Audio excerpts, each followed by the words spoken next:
mentioned that you need to understand why you are going into leadership. What is the purpose of that?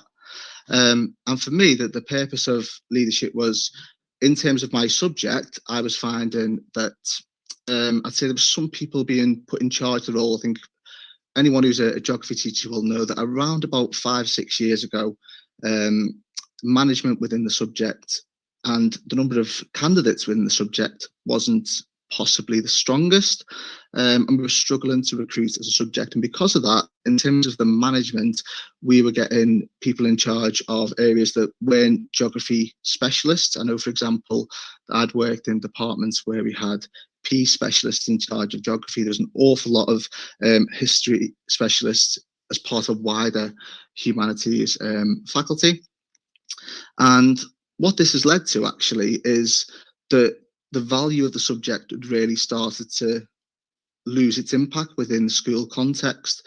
It was also seen as well by lots of people, particularly when the coursework element was going on, that it was an easier subject. If you put all the less able kids into geography, they'll do much better there. And that tends to be a decision being made by generally someone who's in charge of a department that wasn't actually a geography specialist. So for me, my progression into leadership was this idea of, I think as a department, we should be represented by a geographer. I also had a real passion for my subject that I wanted to try and develop, which is something that came along in quite a lot of detail, actually, from discussions on Twitter. In terms of you, feel free to type in the chat, but if you've ever moved into middle leadership, what was the driver? What were you wanting to achieve by taking on that role? Or were you, like some respondents on Twitter, felt like you were sort of pushed into that role, this idea of there was no one else in the school and you felt like you were pressured into the position and didn't enjoy it? So feel free to obviously share your ideas with that. Myself as a leader, once I was moving into middle leadership, there was a really big wake-up call in terms of the difference between the role of a classroom teacher and the role of a leader. You went from this idea of wanting the best for your students and developing your students to also, in a dual way, having to develop staff at the same time. So it was quite a broad role where you still had to focus on your classroom practice, and a lot of the time being not only the best you can be, but also trying to be better than other members of the department to show this is how we should be moving forward.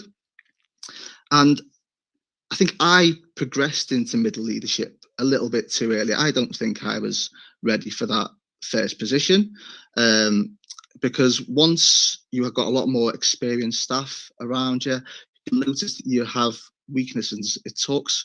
People talk an awful lot on Twitter about this imposter syndrome. I think most people, when they first progress into leadership, that is something that they will struggle with, particularly when it's not a role that you are used to, it's not a role that you've built enough experience in beforehand. So from my perspective, I would say that I wasn't totally ready for my first role. But moving on to continue to remain within middle leadership in my second position, by this time, I thought I was ready.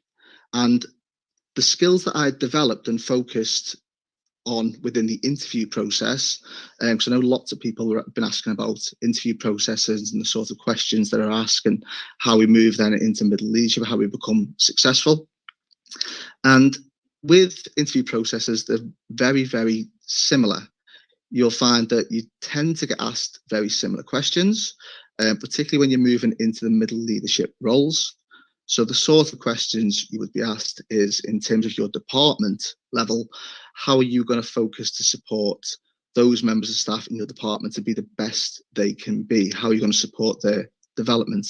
So duly focusing on development of students in your class, but really then focusing on development of staff.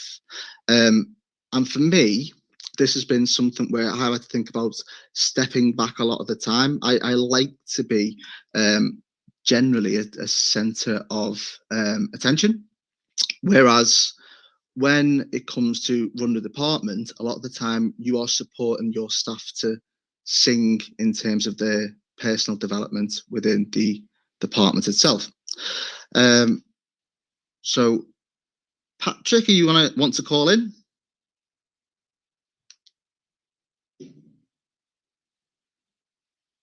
Patrick wants to join the chat. So you should have an invite, Patrick.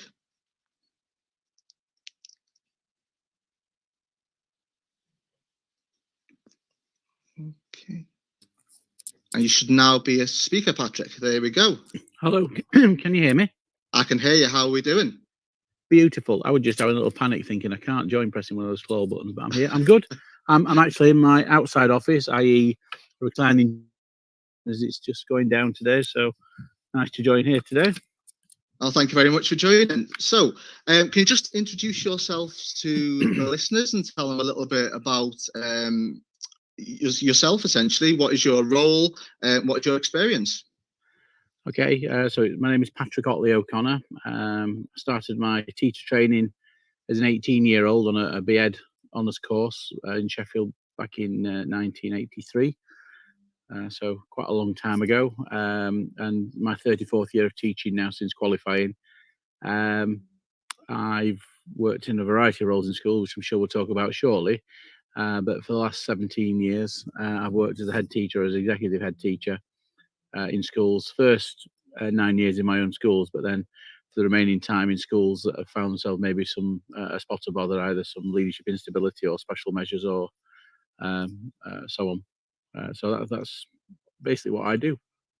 Excellent. So a wealth of experience over time, and I'm sure the listeners are going to find your experiences really useful. So in terms of your career then, where the progression came from start to where you are now, when did you decide that you wanted to move into leadership, maybe a middle leadership role, and then what pattern did that take over time to where you are now? I'm going to take you back just before qualifying as a teacher as well, if I can, just to where my motivation comes from.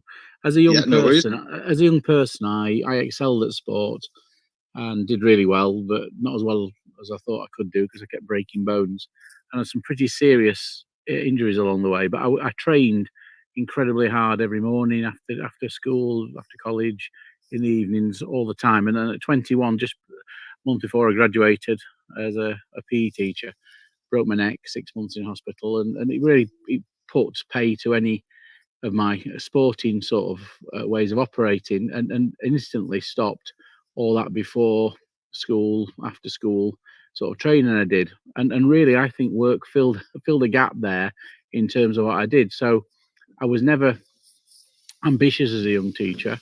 I was riddled with imposter syndrome because I left school with, back in those days, we didn't have GCSEs, but because of all the injuries, I left school with 1 O level, and it was in Sheffield, and I got metalwork. That was it. I didn't get English or maths. I had to do those. I was doing other things at college beforehand, and came in, and then sort of because I was good at sport and trained as a PE teacher, always felt not good enough. Always thought I was going to get found out in a variety of roles. So to begin with, I wasn't that ambitious. So, but I worked hard. I think that hard and some talent there, and opportunities then presented themselves for me. So worked hard my first couple of years, and then there was I was particularly good with the more difficult boys in sort of post-riot Bradford in the late 80s, and an opportunity came up to become a head of year. 373 kids in a year group, 13 form entry, and lots of experienced people ahead of me, really, but I was encouraged by a deputy head teacher at the time to go for it. So I did, and that's how I got the first position. Wasn't really ambitious at all, but someone recognised in me something and said you ought to apply. I did, and I got it. So that's really how that first point came. Yeah, I was just going to jump in there for a second, actually, because in terms of the responses on Twitter, there's lots of people who have spoken about this side that when they first went into leadership positions, they were actually being encouraged with members of staff that actually knew an awful lot about them. So lots of people who've gone into those positions didn't necessarily have those ambitions to move into leadership. So that links an awful lot with what's been said by some of the listeners on Twitter as well. Yeah, I don't agree with that, and I'm going to misquote it now, but there's a quote by Richard Branson that goes something like, if you're having doubts whether you can do a role, if the people that you respect around you are saying you can, then go for it, because you don't know yourself, and particularly if you have that imposter syndrome, and that's stayed with me throughout my career, and it's only through experience and knowing that even if it goes wrong, it doesn't really matter when you try a new role, because those things do occur, that I've sort of overcome that. That's why I think that, the women ed movement's been really useful for me, and that term of being 10% braver, I think that's a really good help in terms of overcoming that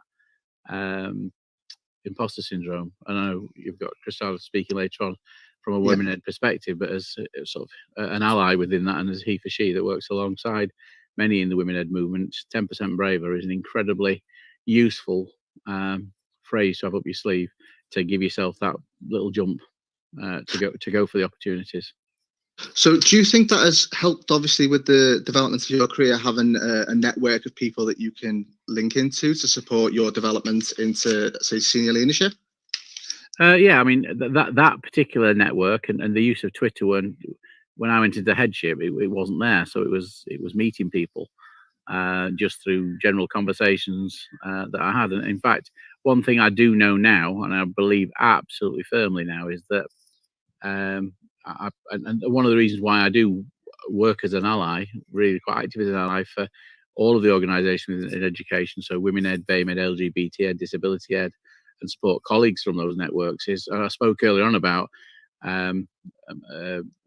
with the training and things I did. I when I was younger, I actually thought the equation for success was when hard work meets talent, you become successful. Well, actually, it's really when hard work and talent meets opportunity, you become successful. And we've still got some very uneven, inequitable playing fields out there, where those people with protected characteristics don't have the same privileges that I'd been afforded along the way. And I think in my early career, absolutely benefited from those. That first head of year post, I took this comment as a compliment. I was told after I'd been appointed by a governor that, we always said we wanted a strong man for that role. And I was, thank you very much. I felt like a strong man. And as a young male teacher, I took that as the compliment of why I was doing it. But it's outrageous, really, when you think about those sort of comments. And though many of those comments may have gone underground, but still some of those attitudes and that unconscious bias or outward bias and discrimination is still out there. Yeah, and it's important, obviously, to recognise, actually, even though we think recently that times have changed and we're being more inclusive in terms of our recruitment practices, a lot of the time it's not actually true. A lot of the time those recruitment practices are still there. They just tend to be a lot more hidden, which I'm not entirely sure which is more dangerous than being outward or being hidden. Yeah, I mean, once you're aware of your unconscious bias, then it's no longer unconscious. Then if you perpetuate it and do nothing about it, then it's just bias, it's discrimination. So again, any process I'm involved in, any school I join, front and centre, what we do for inclusion, equity and diversity is there to make sure that we do have that level playing field. And to be honest, as a head teacher, as an executive head teacher, to get the best possible people, you want the widest possible gene pool to pull from, as in whoever you can.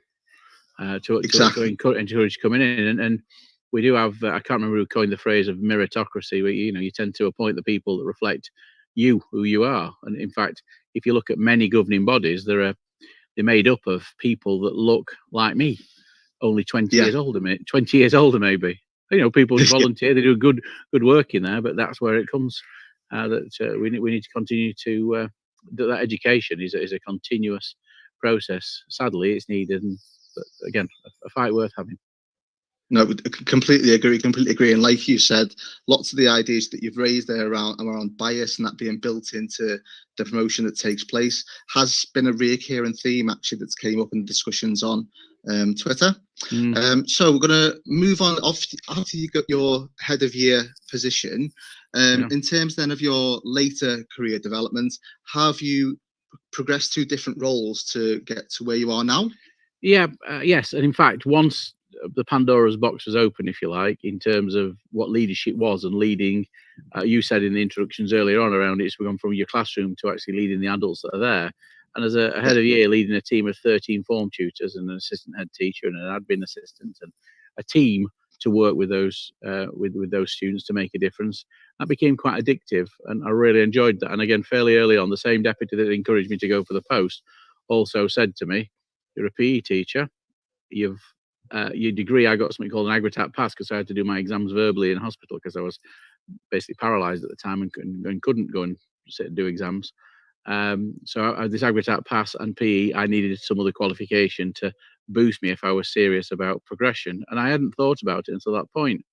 So 2.5 years in, started a master's degree, got that, and that opened my eyes massively in terms of leadership and management and what was possible.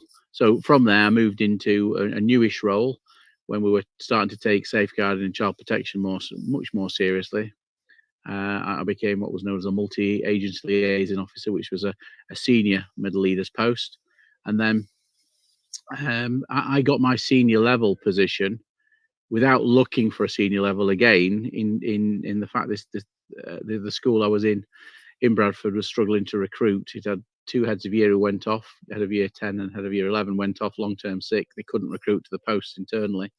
So the new head teacher basically said, if we put the 2-year groups together, we'll call you one of these new roles, because they used to call you a senior teacher. One of these new roles, an assistant head teacher, and you can be in charge of Key Stage 4.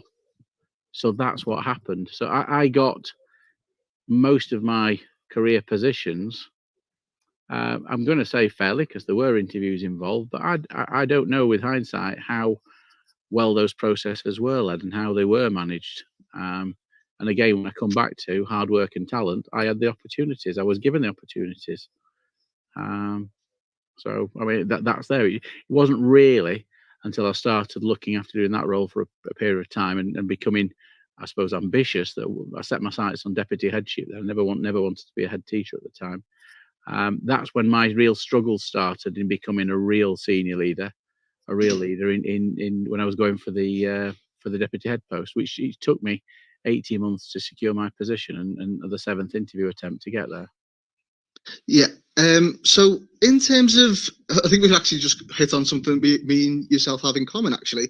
In terms of my moving into teaching as well, I actually also had a neck injury and did quite a lot of damage to my spine as well, in terms of having an accident before I moved into teaching. Because I was actually looking to go into the RAF initially, but obviously that then caused a career change for me. So it's something that I didn't realise, actually. We've got quite a similarity in terms of consequences moving into teaching. So you spoke a lot about your progression in terms of roles. Yeah. What do you think the main factors that have really supported you on your journey in terms of middle and senior leadership? I think early doors were people taking an interest in what I did. Of course, people take an interest in what you do as a role, but people were looking after my career development. It didn't feel as though it was a whole school thing, because CPD back then, again, we tended to be just whole school events and didn't feel individualized, and it was the things we had to do out of school. But I was encouraged to do those things, and I picked mentors. So two key mentors in my early career pre-deputy headship where it was a guy called Neil Clapham, who's recently retired from his role as an executive leader in NLE in Leeds, and a woman called Lynn O'Reilly, who was, if you like, my first strong female lead, who became a very strong role model for me in my approach to a variety of things. And she became a head teacher eventually in that school. She was an assistant head teacher when I knew her to begin with. And they took me under their wing in terms of giving me, having difficult conversation with me when I made mistakes, but actually give me that feedback, but also helping and growing and develop me. So I think without going looking for a coach, that's what I received and that's what I got. So I'd say coaching for me at that stage was really, really useful. They're things that I went out of my way to seek myself as I went on, because once I started going for the position of a deputy head teacher, I started some programs. There was an aspirant head teachers program, and then a new head teachers program, and the middle years of middle head teachers program, and an executive leaders program. So I went through those programs and again secured mentors, coaches, and sought those things out myself as time went on. So I think seeking quality CPD and quality people out there to coach and mentor have been the biggest parts on my career. And I think that's probably reflecting on it now is that I provide quite a lot of coaching for people who I have coaching relationship over a long time, and people who actually reach out who are either in crisis or just want some support for their own particular career stage, and also the leadership development on the MPQs that I and other such courses that I provide at the moment as well. I think both of those things are vehicles that help me, so maybe that's why I've gravitated towards them. Yeah, and I know you've mentioned, obviously, in terms of your career progression, it's sort of it was built into what was provided for you by support from staff, so they were able to, like say, put them under your wing and help you move forward. How do you think that compares to the training for leadership, both middle and senior leadership, that's available currently for staff? Well, I think right now we're in a bit of a sweet spot for it. I mean that in a good way, in terms of what's available. And again, I can't speak for all schools, I can't speak for all organisations or circumstances, but we are in quite an exciting time. In my own schools, in the last 10 years or so, I've developed what I call a talent development framework, where from pre-career entry, when people are thinking about coming into teaching, to the early career stage, to the middle years, middle career stage, senior career stage, and the headship phase, I put in what is now known, I think, through the teaching hubs. They call this golden thread that runs through of the MPQs that go through there, and the early career framework. Well, I'd dovetail those into mine alongside the other sort of courses, if you like, the masters or the leadership development programs that may go alongside those. I think if we just talk of courses, we fall short. So what I like to provide are anybody new to any leadership position gets a coach. Anybody who is aspiring for a new role, if the possibility there of work shadowing comes along, or associate positions, or opportunities to share through special projects, temporary TLRs, and that sort of thing, it's just really, really useful. I think it's a no-brainer for me. The coaching, for example, if you were an excellent second in maths and you're appointed to a head of maths post, you've never been a head of maths before. You don't really know what you're doing because you were really good at the job you did. So actually, everybody takes a dip in terms of their own capability when you start a new role. So why wouldn't you have a coach in place, someone to support, help people go through, or that coaching mentor in line, maybe somewhere on that continuum in that place, even if it's just for the first few months, to help somebody settle into the new role to avoid any potential dip. So putting those things in place, I think we've become much better at doing that, where I would say in schools where they prioritise that talent development, and that talent development firmly dovetailed in with performance management. So it becomes about performance development and not just about setting targets to see if you get exam results, but actually how you're growing as a teacher, as a leader, etc. Yeah, so in terms of, I don't know if you caught the first part of the show before, but when I first moved into my first middle leadership position, I would say that I was seen as golden boy within the school, essentially, as a teacher. That all the students had suddenly started opting for geography. It became a really, really popular subject. And I was thinking, because I was a good teacher, this movement then into leadership would be quite an easy one. It definitely is not. You don't see it from a similar perspective as a classroom teacher, I don't think. I think you'd have to experience it. But you've mentioned before this idea of tapping into those bits of support within school and trying to take on roles to try and help you develop your skills. Do you think that's important to something to try and focus on before you take up post, or do you think it's something that's more important once you've taken up post? No, absolutely before, and I'll use an example before I come on to that level, and that is that when you said about being the golden boy, when I left the school where I'd had my first sort of 11 years, where I had my sort of meteoric rise up until assistant head teacher, when I left that school to go on to become a deputy, I was seen as the golden boy. But at the time, there was David Beckham. You might not remember, at the height of his footballing career as a young footballer, he had a nickname. Do you remember his nickname? I do, but I'm not going to repeat it. Well, yeah. I am doing just because I think it's okay. But he was known as Golden Balls, and I was presented when I left by the art department, made me a beautiful piece of sculpture, painted gold, for me to take on with me to my next role, as it was just done in those ways. And actually, I think I had a learning moment, not then as I went into deputy headship, but as I went into the headship, about at that time I probably was still in this hero leader model and hero mold of doing things for other people, to actually almost be a savior or to rescue in terms of the approach of leadership back then, where it felt to me.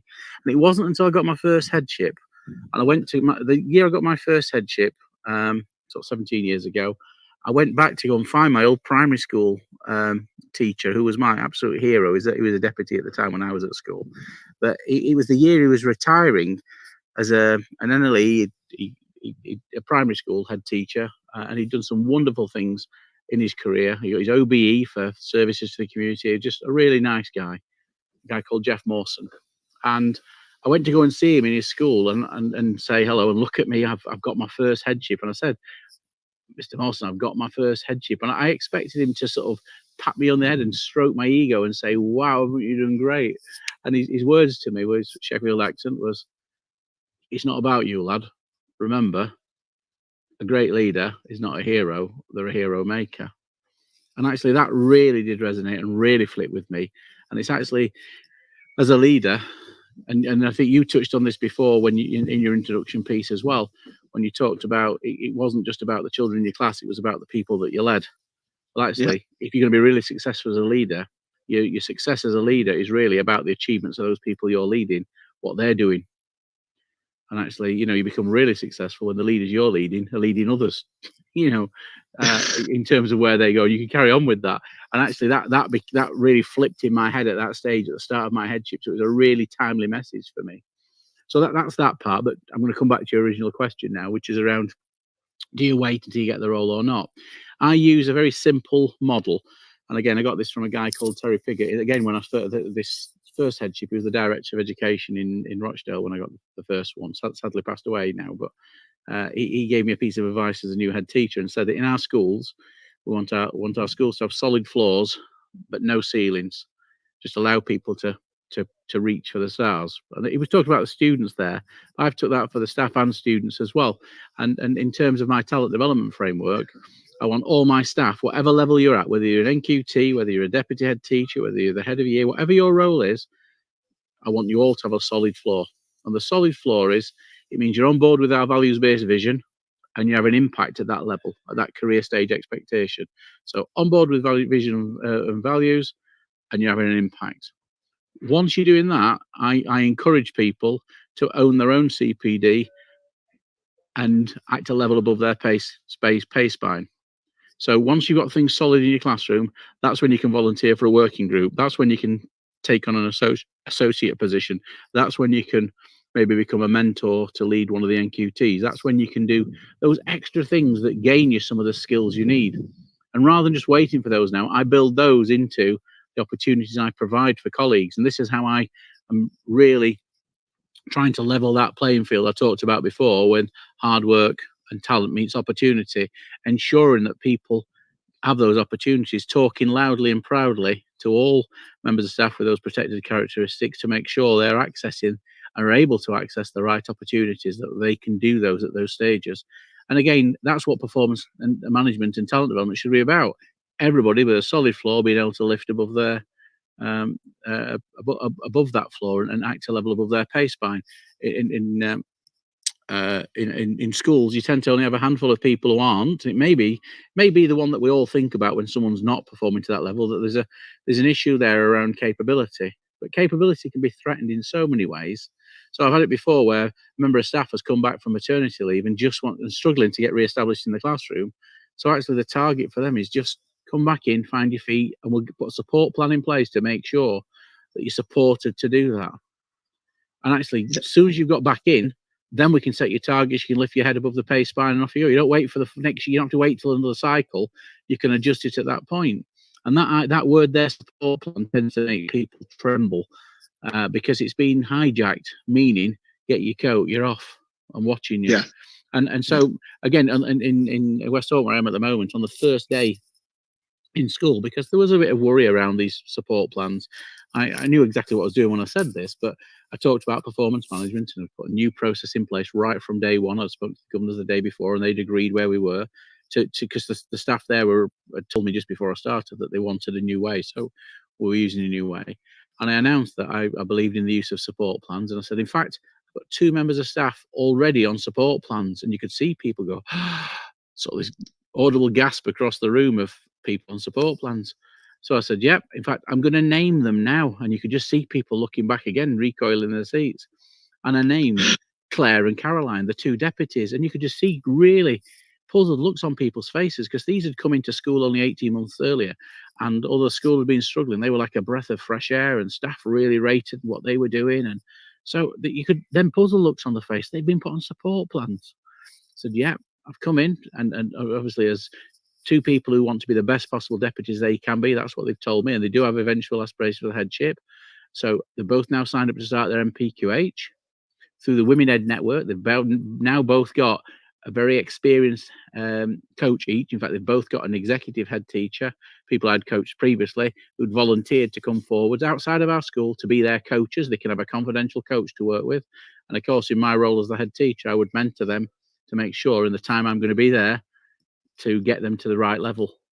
And you could see light bulbs going on for people thinking, right, yeah, that's what we should be doing. So, of course, people fall over themselves now to have a support plan, because that's what a support plan should be, a plan of support and an action to actually back it up. Yeah, no, I completely agree. This idea of support plans has for so long now been used as sort of a stick to get people to conform to a school, or this idea of pushing staff out the door. I think it's the most terriblest thing ever, because in terms of, as a leader, if your staff are failing to meet your expectations, it's because you're not supporting them to meet them the same way the students would be in a classroom. I think that's something that we forget some of the time, actually. And when we're looking at support and staff, if we get the best out of our staff, if we develop those members of staff, they're going to have the greatest impact. If we're just going to push a member of staff out the door and replace them with someone else, in the meanwhile, the impact that has on those students is unbelievable. So I completely agree with that. I really support that. I think it's a great idea. So coming back to, I know you've mentioned about your progress and moving forward. We mentioned before this idea of 7 interviews that you've got, and then not achieved the job, not secured the job in terms of your career. So I wanted to ask the question, what setbacks have you experienced along your career path? And most importantly, how did you pick yourself up afterwards? Okay, well, I this might sound really naff now, but I do believe what I'm saying. I do treat all challenges as opportunities, and I am a very half glass full sort of guy. Even, when things hit the fan, I quite enjoy helping bring order to chaos, and that's probably why I do the work I do as well, supporting the schools that I do at the moment as well. But when I was going for the first deputy headship, I was absolutely convinced I would just go to the interview, do the interview, and get the job, because that's what had happened for every other role I'd done in my own internal promotions. And I went for the interview and didn't get it. And I can't remember the feedback for those at all. In fact, there's the feedback I remember was the 6th interview, the feedback, which then helped me. I'm absolutely convinced to get the final. The one I got as my deputy headship, which was my deputy headship. I only had one deputy headship. And I went for the 6th interview and didn't get it. And the feedback from the head was, when we spoke to you individually, when the staff met you, when you spoke to the student panel, when you spoke to the governors over lunchtime, everybody really liked you. You came across really well. And then when you went into the interviews, it sounded like you swallowed a textbook, because I'd prepared for the interview, and I'd done a few courses and so on, and I was using what I thought they needed to hear. The lines I'd got from a book. I'm sure I can't remember what I was saying at the time, but again, resonated with it. And he said, just be yourself, because that's the person we really liked. And also, doing a leadership role at the level you're doing, if you try to be somebody else, you won't make it. It's hard enough on its own doing the job. even harder if you try and do it trying to be somebody else. So because of my inferiority complex, my imposter syndrome, I embraced that, went to the next interview, and I just felt I was loud and proud me. I suppose what you're getting on the radio now from me is me, and it has been ever since. Not afraid of to share my accent, the way where I come from, my experiences, the mistakes I've made, etc., or the way I am. And I got that next job and got it. And actually, ever since, each job I've gone for, the same has happened because I just embraced it. So that for me was the best possible thing. And in fact, whenever I give feedback to people after getting the job, and the people I work with, I train in the same way. I do say, and I use this phrase, when we give you feedback, if you're successful, we'll tell you for the role what we liked, also what we think you need to. So giving feedback when someone's got the job is really useful as well. So here, once you've just been given the job, to actually also be told what you got wrong at interview is really useful as feedback, so you can reflect before you start. So the strengths and weaknesses and next steps from there. But equally, the people who don't get the role, I'll say before we give the feedback, I'll say, and if you want it, I'll give you the best feedback you've ever had. And actually, the feedback is the real, honest feedback of why you didn't get the job. And actually, sometimes it's because there were two of you, and it came down to a hair's width of difference between you, and we made a judgment call because it could be that. It could be because of the way you presented. It could be some of the things you said. They could have been, if you've got a series of panels for leadership posts, you've done well on some, not well on the others. There may have been some things that have been done that were deal breakers for us. But actually sharing that information, I think, is quality. And that's why people quite often don't want to take feedback. So I never give feedback until after a day or two when people have had a chance to lick the wounds. And anyone I've been supporting for interviews, I'll say, if you get the post, wonderful. If you don't take the feedback there, and then ask if you can make a time to speak and ask for quality feedback a few days later, or whenever it's offered a few days later, you can reflect. And then when they speak to you, do not be defensive during it. Just listen to what's being said and write down verbatim what you're told, because actually you may have your own blinkers on to what's said, and actually having a coaching conversation with somebody afterwards with the feedback you've been given, somebody that you know and respect, and going through that can help you move on as well in terms of those ways. So I think listening to your feedback is one of the things I would say. Do that. But if you're an interviewer, I'll take this opportunity to say, make sure you provide quality feedback. We owe it to our profession.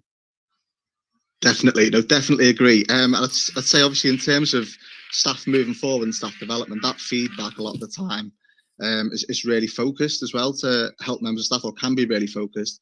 One of the things I've been having a discussion with about recently when it comes to feedback is people getting that feedback of, you're not the right fit for our school. And people, I'd say, I've had it said to me before, and initially it feel like, well, what have I done wrong when you're being told I'm not the right fit? And it's this idea of remembering that each school has its own culture. They're also like their own little ecosystems. And sometimes you can give the most perfect responses. You can do really well in the tasks. But sometimes if you're not the right fit for that school in terms of the culture, if you got the position, you wouldn't flourish, and the SLT can see that. So it's important to remember some of the times that if you don't get a position, sometimes it's nothing that you've done. Sometimes it's just not the right thing for the school, and to try and not take that on the chin in a way of saying it's something negative about you. But sometimes schools aren't for everyone, and it's about finding the right school for you and not taking that feedback in a negative way.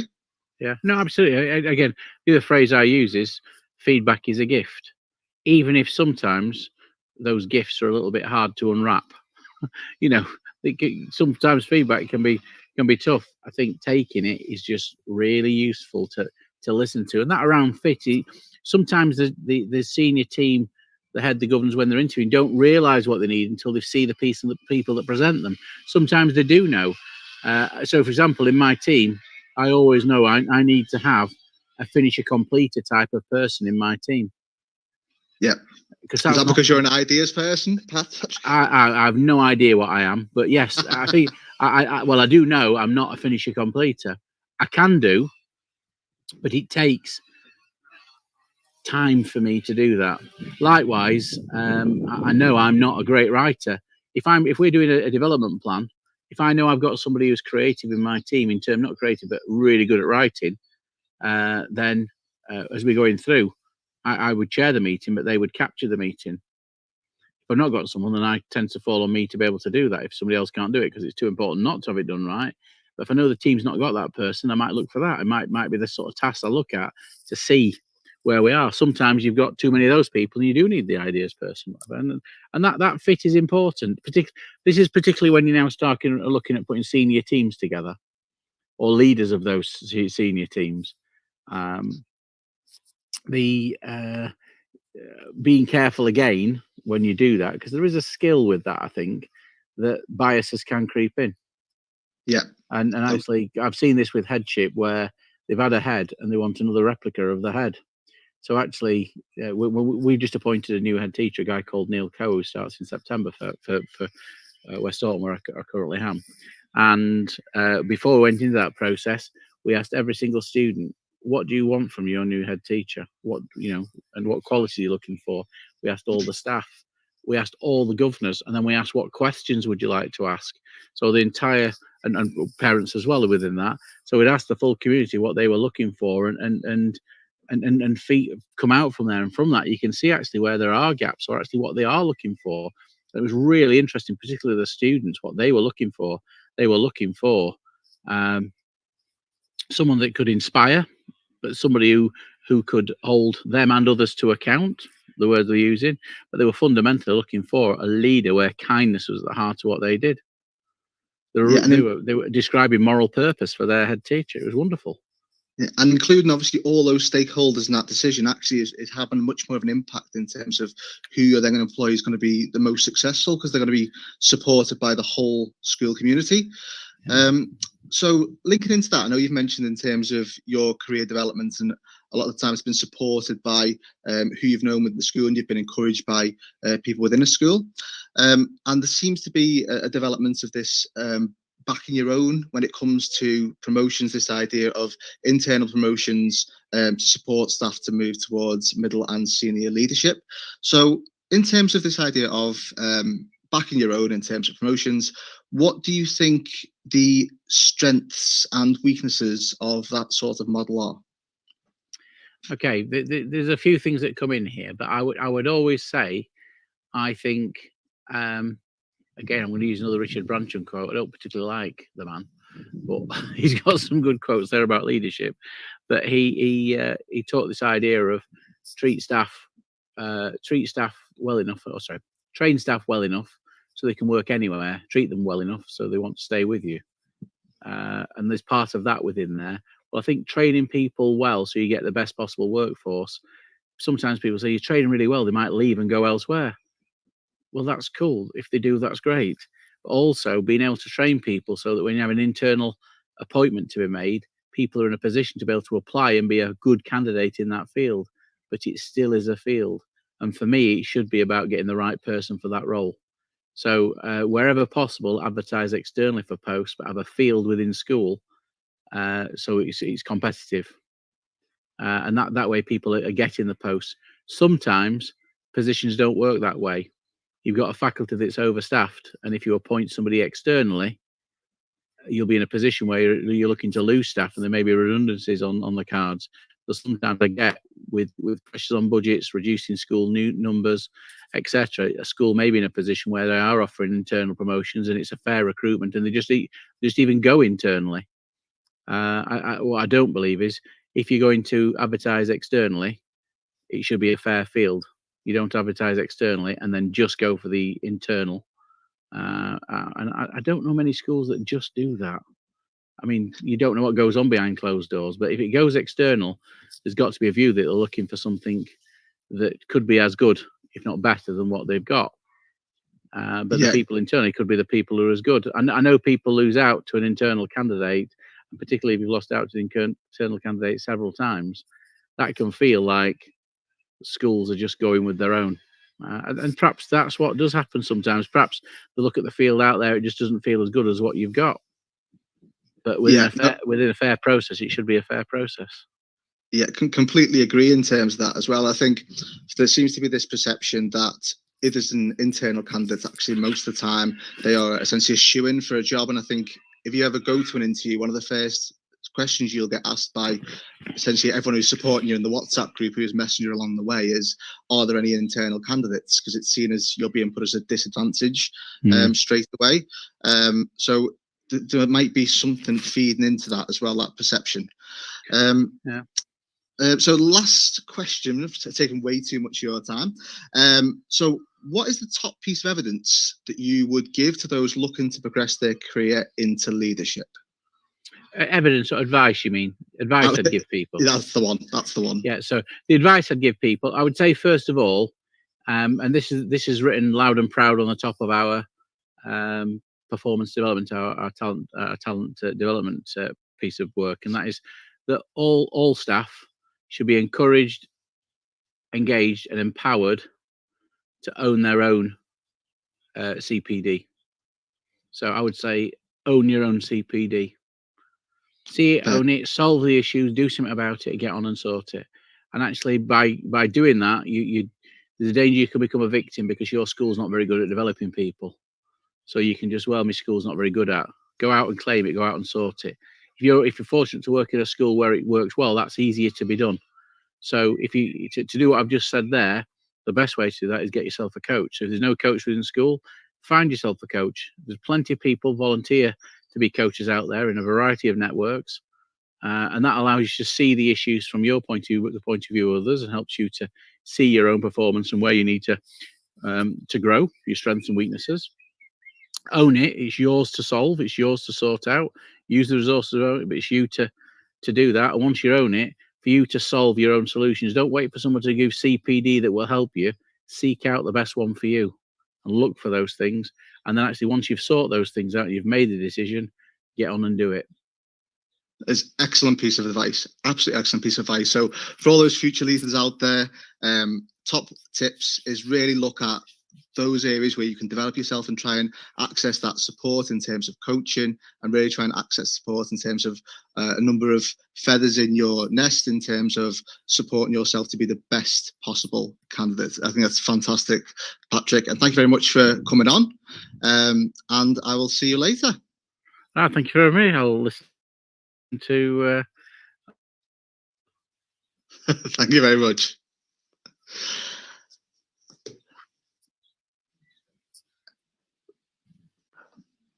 Right, all listening. So I've had a little bit of an issue with my news and entry clip. So we're going to have a go and seeing if we can play the news. Okay. If not, no worries. It's my first time, so be gentle with me. And we'll be moving on afterwards to speak to another fantastic executive head teacher and look at her progression into leadership and her views on the pitfalls and strengths in terms of supporting new leaders.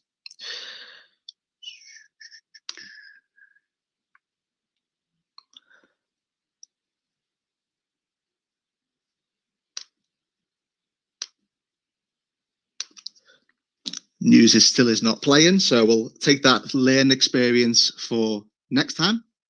Okay, press play and talk over until it loads. Okay, we'll see how that goes.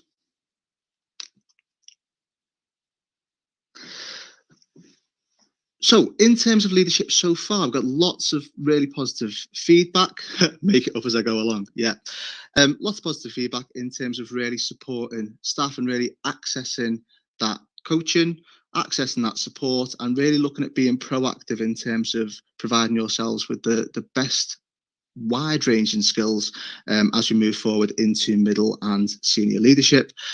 Like Patrick said, actually, in terms of this movement into leadership, sometimes it is a case of who you know. You may have particular people who are supporting you on your journey, but it's also really important as you're moving out of your immediate circle and you're moving into those positions to really try and be the best you can be. Okay, Salty, the news today, it's hot, the end. Sounds like a very good piece of news from me. So in which case, we're going to move on. And we've got our next caller coming in. So invite. Christala, can you hear me? Yeah, I can hear you. How are you? I am excellent. How are you? Yeah, okay. Cooler now. I don't do hot weather very well, unfortunately. Just saying, I have a little bit of nightmare playing the clips today, but hopefully for next Monday, I should be an expert by then. It's been brilliant. I've been messaging the whole time, so it's good. It's better than good. Like, you're way too kind, way too kind. So to start us off then, could you just introduce yourself and tell the listeners a little bit about yourself and the roles that you're involved in? Absolutely. So I'm currently an executive head of St Paul's and All Hallows there in Tottenham, and the role actually commenced in April 2020. So that was as we commenced the first lockdown. So it was an interesting time to take on a new role. Prior to that, I was a head teacher in Enfield. So I skipped borough. I'm now in Haringey, but I was in Enfield as a head for 7 years. I'm an Apple teacher, founding member of the Chartered College of Teaching. I coach, and I'm a national leader for Women Ed England. I think another area of my life is I'm a wife, I'm a mum, and I'm a grandma too. So yeah, I feel that I define myself as a real woman, strong. I think I'm now protected by my courage, but even though I know how to cry, I know how to laugh quite well too. Fantastic. That's a great introduction. So first of all then, can you just tell us a little bit about your career progression? So where did you start? What path did your career take along the way? What positions did you take? And just tell us a little bit about how you got to the leadership position you're in now, a little bit about your journey. Okay, so my journey commenced at 33. I was married very early and had family early. We lived abroad, and life experiences. This is Teachers Talk Radio. Here and it this is Teachers Talk Radio News with Megan it. Goods. Sorry. This is your latest Teachers Talk Radio News.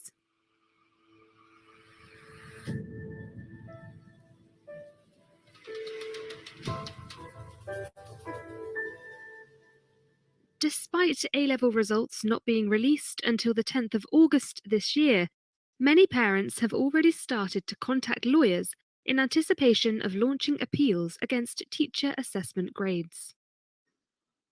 Education lawyers quoted in The Guardian this weekend said parents are panicking about teacher bias in awarding grades and whether special educational needs and disabilities will have been properly taken into account. Also quoted was Mary Bousted, Joint General Secretary of the National Education Union, who said her main concern was that teachers will just be left in the lurch by a Secretary of State who has created this situation. Ofqual have stated that schools must appeal grades if asked to by students, and that they have released sufficient guidance to teachers on how to avoid any grading bias.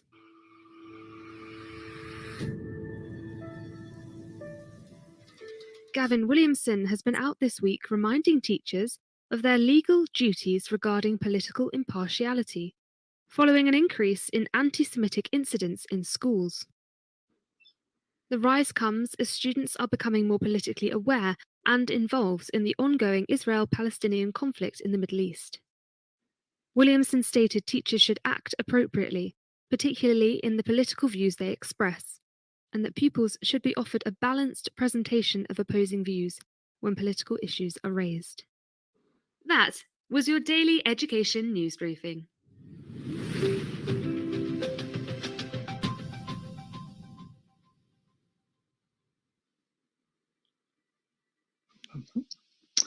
Well, there we go. So sorry that we've got gazumped by the news there, but we finally got ourselves working. So I'll just remind the listeners of the question we asked, and we can go back and recap. That's okay. So for yourself, what has your career progression been so far in terms of where did you start and what roles have you taken to reach the position you're in now? So that's to me, isn't it, Scott? Yeah, that's back to you. Yeah, that's back to you.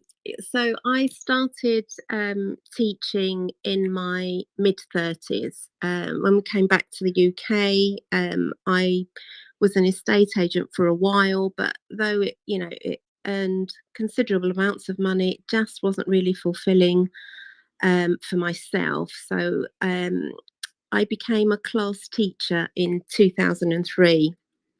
I was really privileged to work for one of the most incredible leaders, actually, that I've ever worked for. So Jeff Cumner Price, I worked for him for the first 6 years of my career. Now, while I was a class teacher, I know Patrick referred to it as, and Patrick is my guru, I often call Patrick for advice and for chats. I look back now and I think where I thought my escalation or progression was unconscious, I think I became quite skilled at grabbing opportunities. And I think he mentioned opportunities once or twice in his part. So I became an NQT at 36. And within that year, I was offered a role of training NQTs in science, which was quite bizarre. So I started that role in my second year. First year, we had Ofsted, the science coordinator left. So a couple of weeks before inspection, I became a science coordinator, which was really exciting. It was a time where Ofsted inspections lasted a week. And I think actually the science lead for the inspection observed my science and fell asleep. But anyway, moving on, I did really well, and I managed to get a couple of outstandings. I think it was IT, maths, and RE. Got a good for my science, but I think it gave me a platform to grow in confidence, and I think that confidence building, though I didn't recognize it at the time, was the thing that allowed me to search and define my progression. By becoming a trainer for NQTs in the borough, that opened doors as well. So at the time in Enfield, we had something called a consultant leading teacher and an advanced skills teacher. So lapped those both up and found myself actually, the school I started at, Oakthorpe, was a teaching school, and I was hugely involved in teacher training and took on the SKIT trainees. It was at a time when we had GTPs, graduate teacher training, just before the school's direct. So all those areas, plus a few others, leading course subjects, etc., allowed me to... Oh, hello, sorry. Hi, you're back on, no worries. Beyond my own school.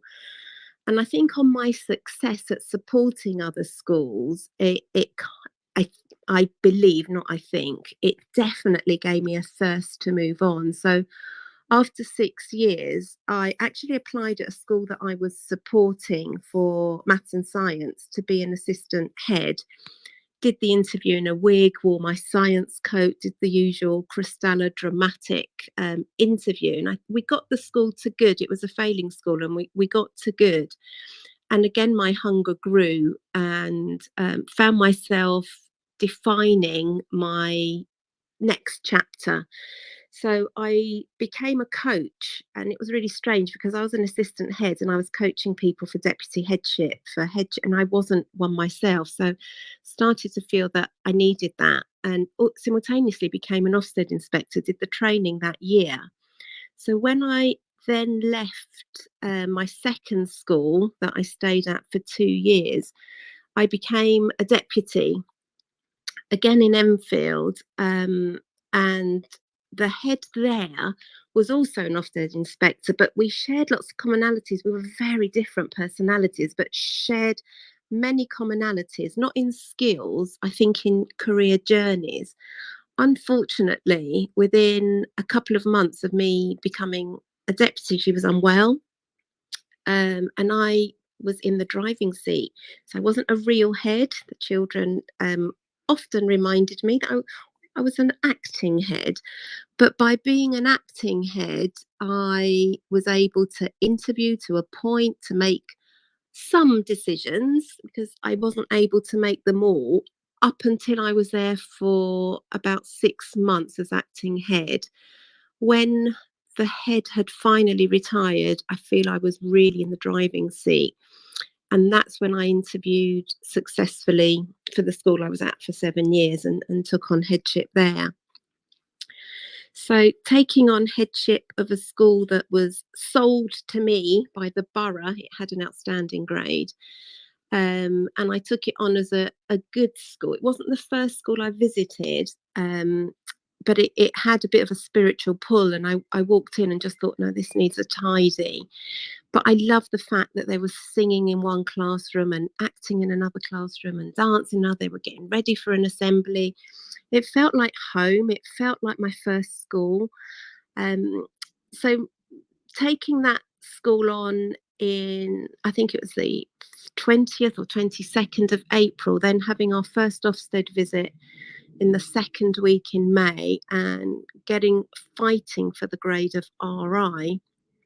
At that point, everything was my fault, Scott. So both with the community and staff, but I think a lot of my growing up was I felt that I didn't become a head to endure the experiences managing a staff that had been there for years had presented me. So a couple of years in, just before a couple of years in, we got to good with a couple of outstanding areas. And I think my own personal growth started to kick in. I started to network. I don't know if you remember when levels were taken away from primary schools and everyone was panicking.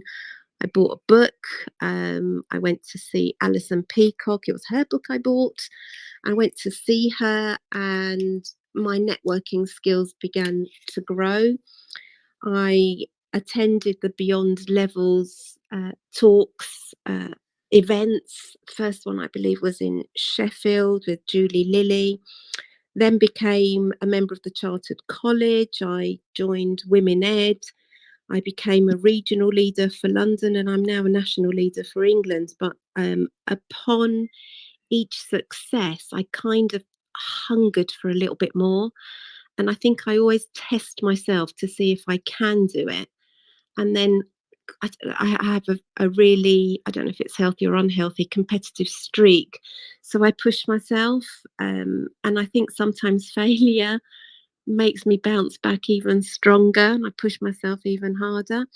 And that's kind of where I am today. So that was my journey into system leadership, but it hasn't been a journey that I've done on my own, and there's lots of people to thank on the way. Yeah, like very similar to what you've just said, very similar to what Patrick mentioned before, this idea that really building this team of support around you as well, not necessarily people you work with directly, but a team that you can draw on to actually support you to move forward through your career. And I think that's resonating through obviously both interviews, this idea that building that support network is so important in terms of being a successful leader at all levels. So now thinking about your career, along your progression into middle leadership, what have been the biggest setbacks for you, and how have you overcome them? Do you know, at the time, I didn't notice them as setbacks. So I started teaching in September 2003. Within that year, took on a core subject. In my second year, started training, earning money for the school outside of my own school, and didn't actually get awarded financially. So this is my tip, and it's a Women Ed thing, that you must negotiate. It was only in my last year, so my penultimate year at that school, so my 5th year, I remember it really clearly. A school improvement advisor came and said, there's no way you can be leading science, you're part of an assessment team, you're leading the teaching school, and you're on an M4 or whatever it was, an M3. So on his say-so, he was called Ken Warburton. I don't know where he is. I only met him that one year. I got a TLR. I got a TLR 2B instantly awarded that year. And I felt, even though I really admired that head, and I haven't got a bad word to say about the head of the school at the time, I just felt a little bit cheated that I didn't do my homework. I cheated myself. I didn't know that I should go into an appraisal, appraisals weren't very popular, they didn't really happen as much in my first school. You just loved your job and things happened. And I think once I realised that I should and requested it, it was granted. And then I realised that I actually just need to ask. So I think that the moral of that little snippet is, if you're doing the work, ask. If you're not doing the work, look for opportunities, if that's the career you want, if that's the road you want to venture down. And Patrick's mentioned it in the chat, Mal has, lots of people have. I think coaching really helps. It goes beyond mentoring, and it gives you that insight where you become so solution focused. The questions are asked, but you're the one in charge of that destiny. So I strongly advocate not only instructional coaching for school improvement, but I advocate it for personal growth. And that's how mine started. So I became a middle leader in my penultimate year, did another year, and then hungered for senior leadership. And that's when I became an assistant head. I'm sort of going to take a little sidestep here, actually, because this role of coaching has been brought up an awful lot as a way of supporting leaders to move forward. Could you just outline for us what actually is coaching? Well, for me, it's someone that challenges me and doesn't have all the answers. So when you mentor, just sort of very simplistically, and I'm narrowing it down hugely, mentoring is more supportive in perhaps suggesting ideas if you don't have them, whereas coaching is more, and where I've become a better leader is by being coached. I coach more effectively and I listen more effectively. I don't know if you've gathered, I talk a lot, Scott, and that's one of my downfalls. I don't shut up ever. And I think coaching really allows you to listen well, listening. It's an alarm going off all on my computer. When you listen effectively to others, you understand that by merely asking questions, people find their own solutions. And unless you're in a coaching scenario where that is presented to you as part of your chosen route, it allows you to awaken that desire to continue the fight. When you're stuck in a pit, often coaching is associated with failure, but it's not only about failure. It often is about pulling yourself up, but it is about success. It's about identifying those successes and moving on, whether it's within the same organization or beyond. It allows for that growth. Yeah, and I think that one of the important parts of the role, actually, of a coach is being a sounding board as well, and being able to bounce those ideas without the fear of repercussions, and trial them ideas out and then move forward to the most effective ideas. I think that's one of the strengths, really, of coaching as well. So we're going to have a go now. Let's see, fingers crossed, of having a play of our advert. So let's see how we get on with this, and then we'll come straight back. So fingers crossed that it's going to work, everyone.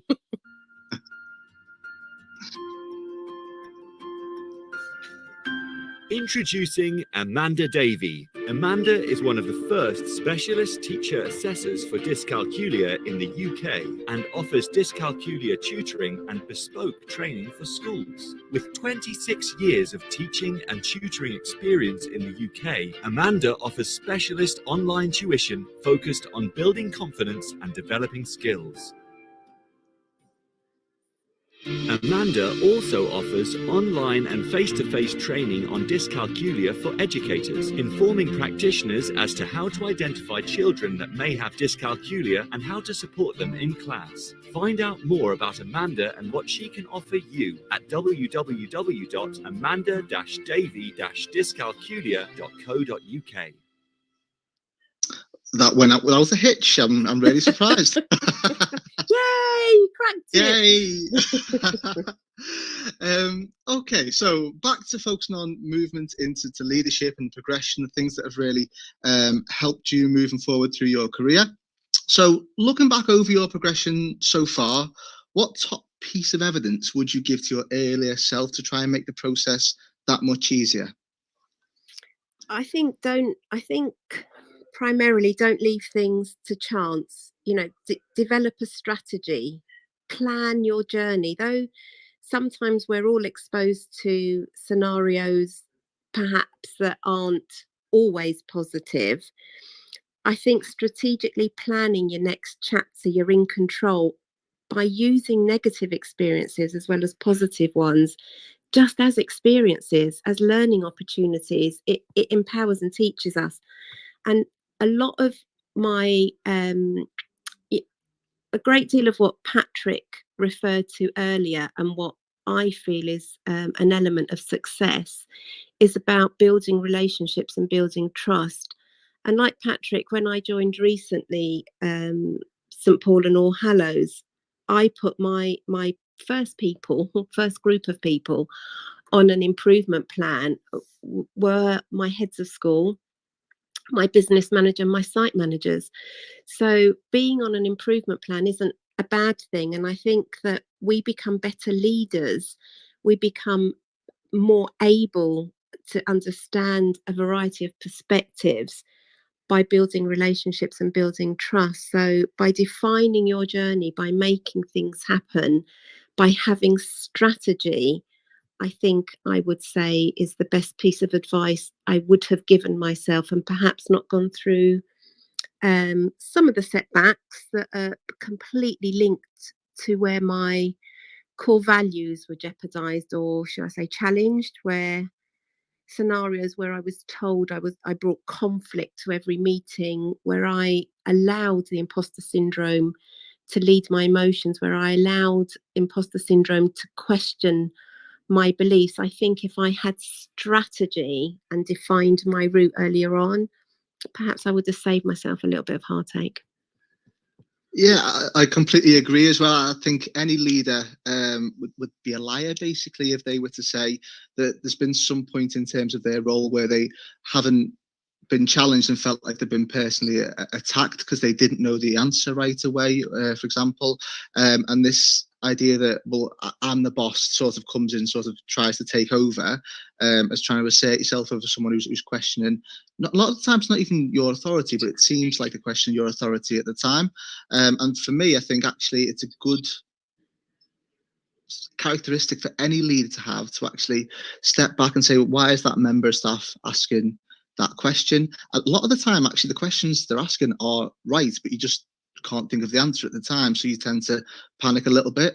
And my advice to any leader or prospective leader would be to take that on board and try and have I just try and bring into all my meetings, example, a critical friend. This idea of someone in the meeting is there to ask, why are you doing this? Like, what is the reason? To try and pick holes in plans. And the idea is then that we can proactively work them out before delivering that to the wider staff body, which shows, one, that you actually care about the impact you're having, but two, you're not trying to launch these projects that aren't going to have the greatest impact in the short amount of time. You're trying to work that out.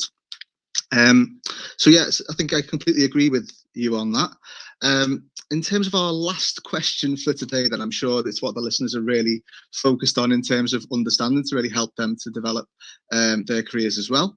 But as an employer, what are the top 3 bits of advice that you would give out to people wanting to progress into leadership?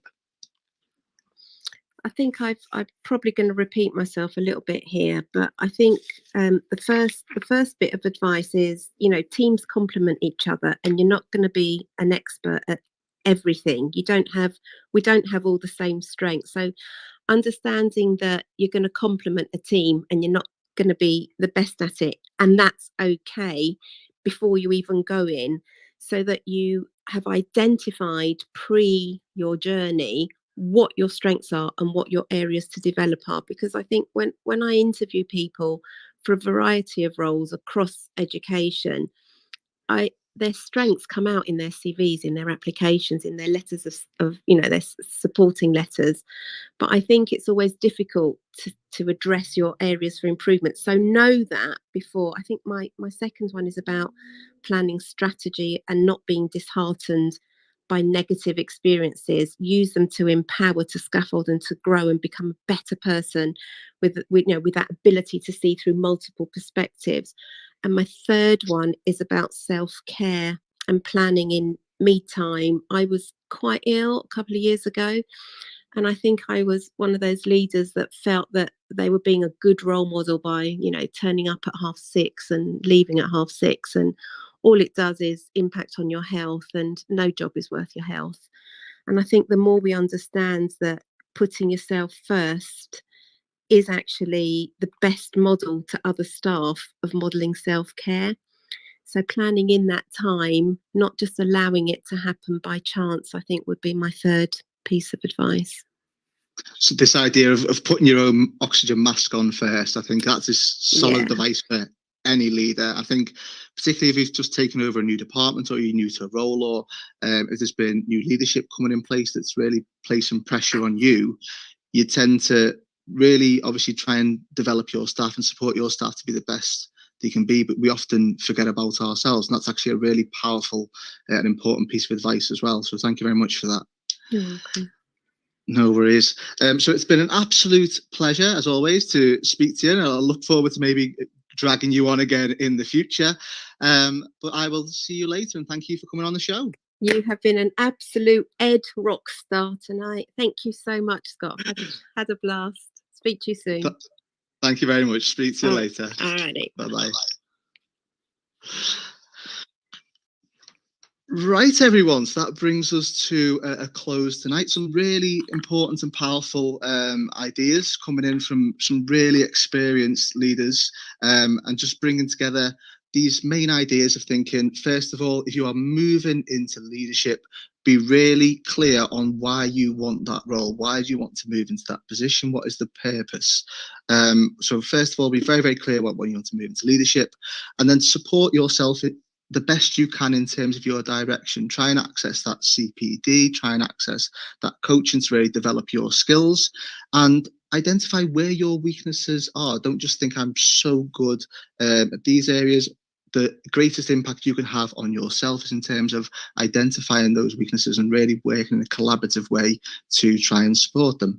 Third bit of evidence, make sure you take care of yourself. Okay? As a leader, yes, you should be really supporting your team, but make sure that you are okay along the way. Okay, no one needs to be running on empty, and as a leader, try and be the best leader you can be in terms of being that example to members of staff that we shouldn't be burning out, we should be working effectively to move forward. Okay, so thank you very much for having me, and I will speak to you all next week. Bye-bye.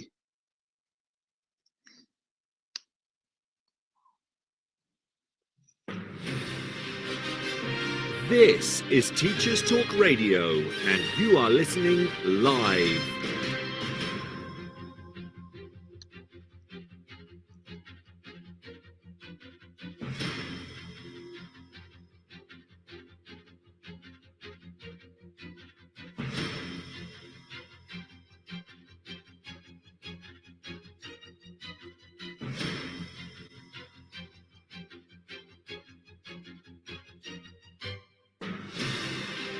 This is Teachers Talk Radio, and you are listening live.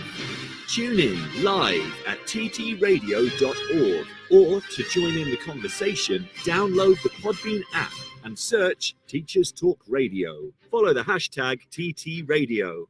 Tune in, talk it out with Teachers Talk Radio.